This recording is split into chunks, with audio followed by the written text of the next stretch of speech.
We were worried about the game coming into it, and I think y'all saw them shoot the ball early, and we had reason to be concerned based on how well they played over at DePaul. I thought that our perimeter defense got a little better in the second half.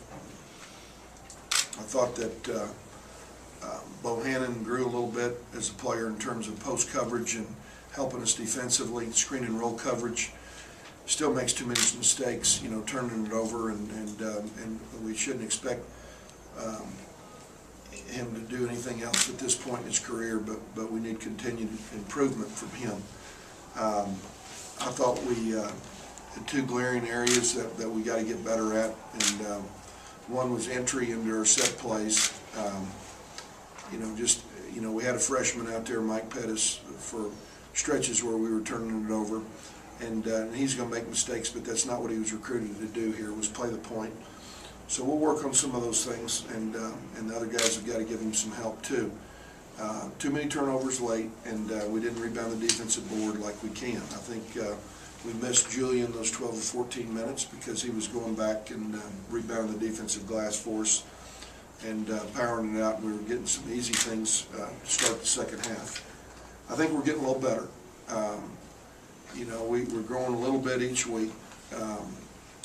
We've got a real challenge on our hands on Tuesday. We know that. It'll be the first team that we played that was in the tournament a year ago, and I think their score, their two losses are a little bit of a lie in that they were down 7 with about 7 minutes to go at Arizona, and the game got away from them late, and then they played another basic road game tonight, even though it was in Springfield, Mass. Against UMass, and got down. So, hopefully we can keep growing a little bit as a team and play a little better against a very representative team in here on Tuesday. I tell you, the thing that has happened as a result of us getting the ball in the paint, and I think it's the most underrated stat in basketball, and it's something that our teams have always been able to do, is make more free throws than the other team attempts. And we're getting ourselves back to the line.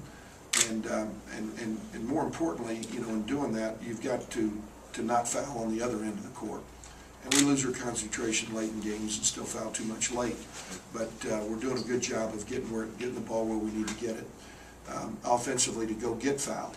And we're doing a better job of talking about playing without our hands on the defensive end and keeping the other teams off the line. They had 0 free throw attempts at half, and I think they ended up with 17, which was a bad half in that area. But still, there's a difference, in terms of our attempts and theirs. I don't know. I really don't know, Fred. We have spent time on it, probably not as much as we need to.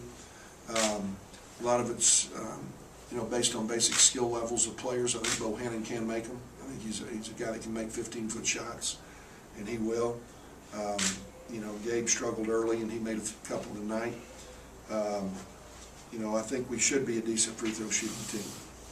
Julian's going to get fouled a lot. Randy's going to get fouled a lot, and those guys can make them. Christian's going to get fouled. Well, we only played about 20 minutes. We played everybody in the exhibition games and really only had 20 solid minutes against Pacific. I think we got it up to about 27 in our second game, and maybe we got it up to 30 today, 30, 31. Didn't finish it strong. I think a lot of that had to do with the fact that Julian wasn't on the floor, though. I don't have any frame of reference other than 24 years ago, and it was one of the great rivalries in all of college basketball 24 years ago. 14,000 at their place and 12,000 at our place. And if you won yours at their place, won one at their place, it didn't mean you were going to win when you came back home. Very rabid student sections. A game with people that work in the same office, went to 2 different schools, people in the same marriages went to 2 different schools, a game that meant something to a lot of people. And we've always had a lot of respect for the New Mexico State program and what's represented in terms of college basketball. They're great teams, they're great players, and the fact that they were in the tournament a year ago and have a lot of those guys back presents a real challenge for us. They also have one of the premier power forwards in the country, Troy Gillenwater. He's had two great games, at Louisiana Lafayette, and his game over at Arizona was outstanding as well. I don't know what he did tonight. We know that we're going to see zone defense, and we have a couple of days to get ready for it.